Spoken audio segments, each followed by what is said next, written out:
Hello friends, मैं आपका mentor ए के सिंह और आज फिर हम अपने केवीएस की तैयारी करेंगे। केवीएस एसएसटी की। तो इसमें हम एनसीईआरटी देख रहे हैं। बहुत सारे बच्चे ये सोच रहे होंगे कि 2 दिन से वीडियो क्यों नहीं आई। तो वीडियो ना आने का रीज़न ये है आपके बच्चों कि जो एनसीईआरटी का आपने देखा होगा, कोविड के टाइम पे बच्चों का सिलेबस कम किया गया था।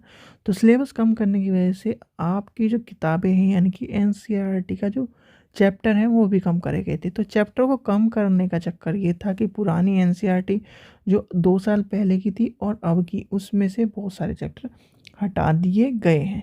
तो उसी को देखते हुए मैं सोच रहा था और मैंने सिलेबस को जब कवर किया, पढ़ा, तो उसमें आपका थोड़ा सा टाइम चला गया। तो उसको कवर करने के लिए आज से हम दोनों एनसीईआरटी यानी कि एनसीईआरटी अब 7th की भी शुरू हो गई है और 6th का भी ये ख़त्म कर देंगे हम। टेंशन मत लीजिए, आपके सिलेबस क्या हो जाएगा, आपके एग्ज़ाम से पहले सारा एनसीईआरटी कवर हो जाएगी और हम क्वेश्चन भी कर लेंगे। तो उसके लिए परेशान ना हो। तो आज का चैप्टर लेसन नंबर 4 हिस्ट्री का 6th क्लास का यानी क्लास 6 हिस्ट्री लेसन नंबर 4 और चैप्टर का नाम क्या है, क्या बताती हैं हमें किताबें और कब्रें।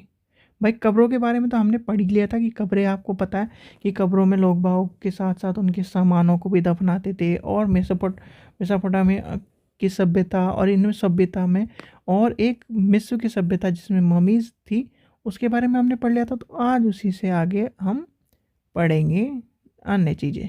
तो चलिए, जो जो चीज़ें हमारे एग्ज़ाम के पॉइंट ऑफ व्यू से इम्पोर्टेंट है उसे पढ़ेंगे। तो पहला आ रहा है दुनिया के प्राचीनतम ग्रंथ। प्राचीनतम ग्रंथ में हमें आपको 4 वेदों के बारे में पता होगा, यानी कि वेद के बारे में पढ़ना है। वेद कितने हैं ये क्वेश्चन पूछे जाते हैं। तो नॉर्मल अगर हंसी मजाक का मूड हो एग्जामिनर का, तो आपसे वही पूछेगा कि वेद कितने तरह के हैं और वेद कितने हैं। तो सबसे पहला है हमारा ऋग्वेद, सामवेद और वेद के मैंने आपको सारी चीज़ें बता दी। तो आप प्रीवियस वीडियो देखिए और उसमें से सारी चीज़ें उठाइए। सामवेद, यजुर वेद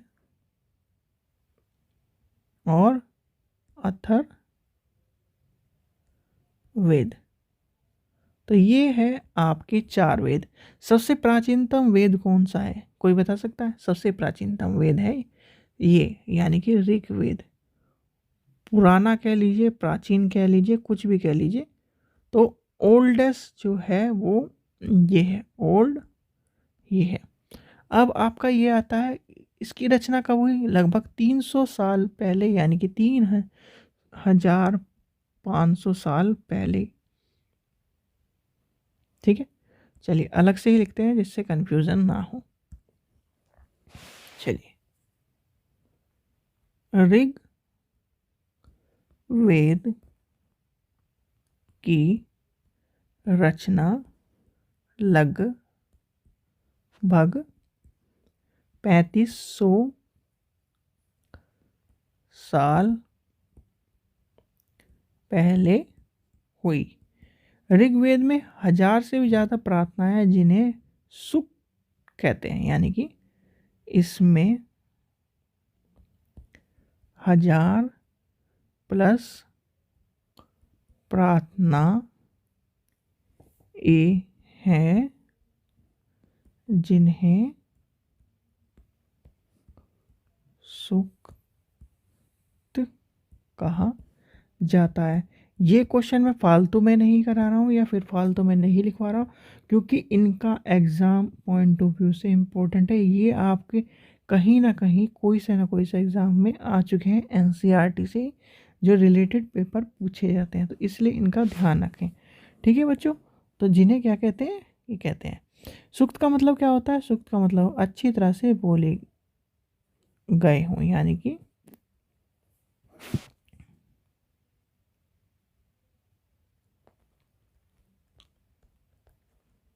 का मतलब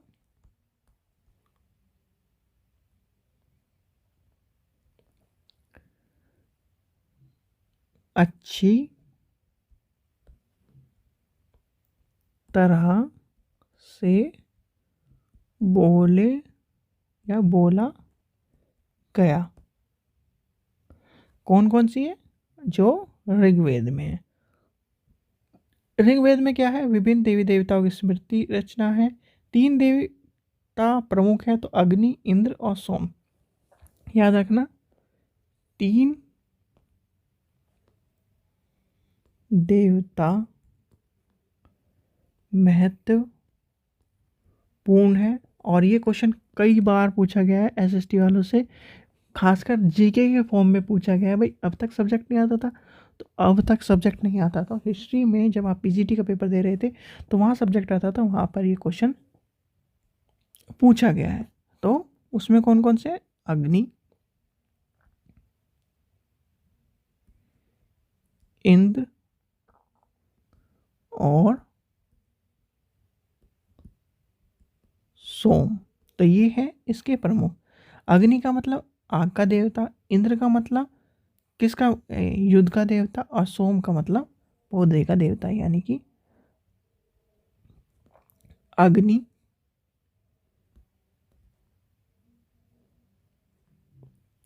आग का देवता, फिर है इंद्र। भाई इंद्र किसके हैं?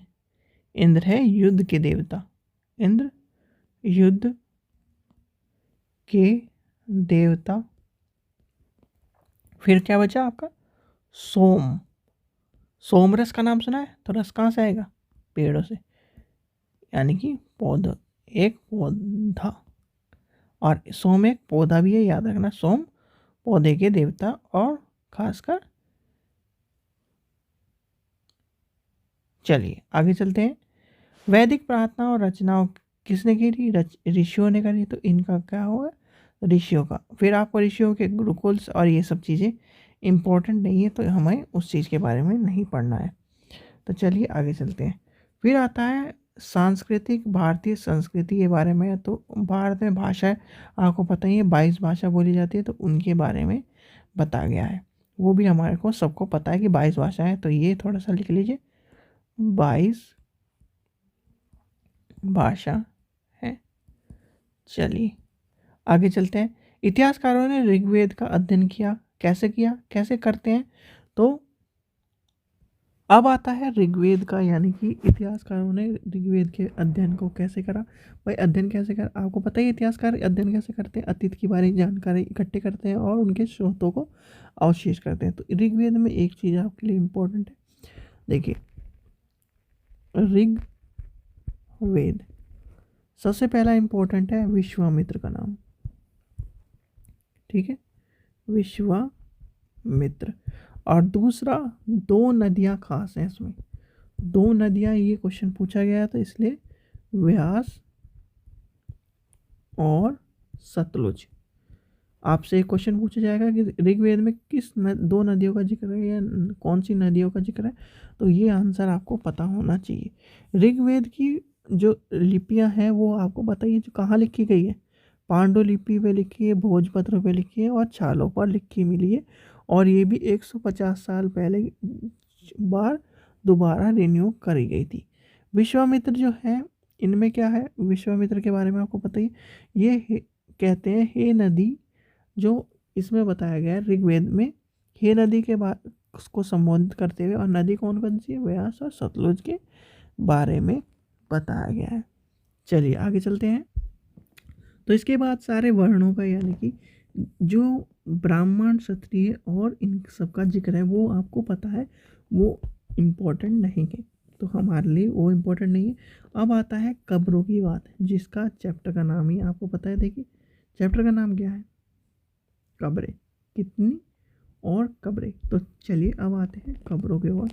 भाई कब्र, आपके इतिहासकारों की कब्रें इतनी इम्पोर्टेंट है कि आपको उनके सब के बारे में पता होना चाहिए। यानी कि कब्रों को क्या कहते हैं? शवाधान। चलिए पेन चेंज कर लेते हैं थोड़ा सा, एक पेन से भी लिखना अच्छा नहीं होता। तो आज क्या है, आप पढ़ते हैं शवाधान। और इसे क्या कहते हैं? जल्दी बताइए। कब्रें। ठीक है। शवाधान का मतलब कब्रें हो गया, आपको पता ही चल गया स्पेलिंग, ठीक है। तो इस टाइम की जो कब्रें थी, आपने पहले पढ़ लिया था कि लोग बाग कब्रों को के साथ साथ क्या दफनाते थे, उनके घोड़े खच्चर, उनकी ज़रूरत की चीज़ अब भी दफनाते थे। पर अब जो थे, आपने पाषाण युग का नाम सुना है, तो पत्थरों के कब्रें होती थी, यानी कि जैसे ये किसी आदमी को दफना दिया तो इसके ऊपर चारों तरफ पत्थर ही पत्थर से। आपने हिस्ट्री की कोई हैरी पॉटर किसी ने देखी? हैरी पॉटर में जब हैरी पॉटर एल्फ को दफनाता है, यानी कि उसे दफनाता है, क्या बोलते हैं लास्ट पार्ट में, तो जब वो भी इसी तरह की कब्रों में दफनाता है, तो उसका नाम मुझे याद नहीं आ रहा, तो वो भी उसी तरह कब्रों में दफनाता है, तो उसी तरह कब्रों में फिर इसमें उनके साथ, जैसे आपने सेकंड चैप्टर थर्ड चैप्टर में चीज़ों को रखा हुआ देखा, ऐसे ही यहाँ पर चीज़ों को रखा हुआ मिलता था। तो उसमें क्या मिलते थे? बर्तन मिलते थे, उसके खास ज़रूरत की चीज़ें मिलती थी। और बर्तन के ऊपर एक चीज़ ये इम्पोर्टेंट है, लिख लीजिए, काले लाल मिट्टी के बर्तनों,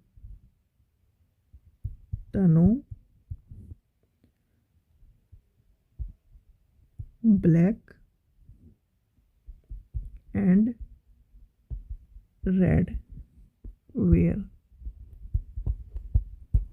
के नाम से जाने जाते हैं। तो बर्तन के क्या है, जो बर्तन दफनाते थे वो मिट्टी के, उनके नाम से जाने जाते थे। फिर लोहे के औजार है, फिर ये सब चीज़ें उनके साथ दफनाए जाते थे। लोगों का सामाजिक असमानता के बारे में कैसे पता चलता है भाई? किसी की कब्रों में हमें ज़्यादा सामान मिले, यानी कि ज़्यादा इम्पोर्टेंट सामान मिले, किसी की कम सामान मिले, तो उससे हमें लोगों के सामाजिक असमानता के बारे में पता चलता था। क्या? परिवार के बारे में पता चलता है, यानी कि परिवार के बारे में पता चलता है। तो ये दोनों चीज़ें आपकी इम्पोर्टेंट है। तो इसके बाद लास्ट जो आता है, इमाम गाँव, यानी कि इनाम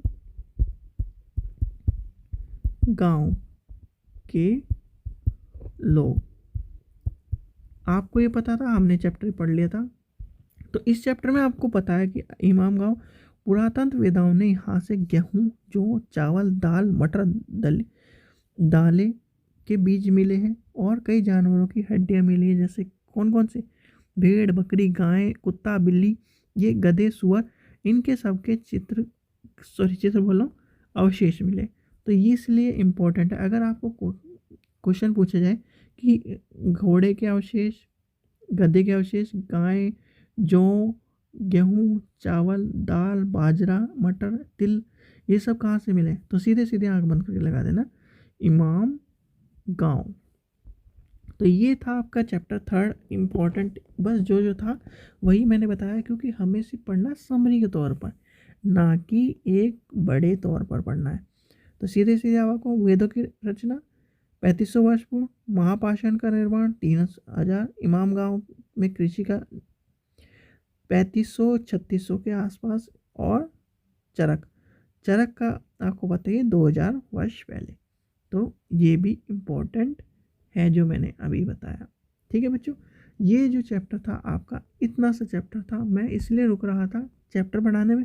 कोई नहीं, सिर्फ और सिर्फ मैक्सिमम 10 पॉइंट है हर चैप्टर में, और 10 पॉइंट आपको पढ़ने हैं। कैसे पढ़ने, आपको पता होना चाहिए क्या इंपॉर्टेंट है, क्योंकि एग्ज़ाम पॉइंट ऑफ व्यू से और हम नॉर्मल किताब को पढ़ें तो उसमें बहुत टाइम वेस्ट हो जाए, और एग्ज़ाम पॉइंट ऑफ व्यू से सिर्फ हमें समरी में मेन पॉइंट उठाने जो हमारे एग्ज़ाम में आते हैं या फिर कभी आए हैं।